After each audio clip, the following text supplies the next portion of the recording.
how to make Twitter account private. So let's see in this video. Before moving forward, make sure to like this video and subscribe our channel. So let's begin. First of all, you have to open up your Twitter app and make sure to log into your account. After logging in, you'll be able to see the feed. So in the left upper corner, you'll be able to see your profile icon, so you have to tap on that. After tapping on that, you have to scroll down below a little bit where you'll be able to see the settings and support option. You have to tap on the drop down sign and you'll be able to see the settings and privacy, so go through it. After going through it, you have to go for the privacy and safety option.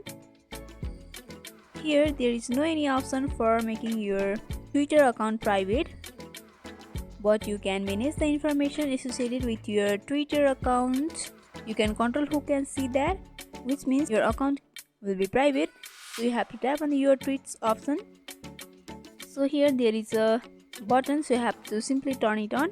By doing that, the person other than your friends won't be able to see your information or the post that you have shared on Twitter, which means that your Twitter account will be private except to your friends.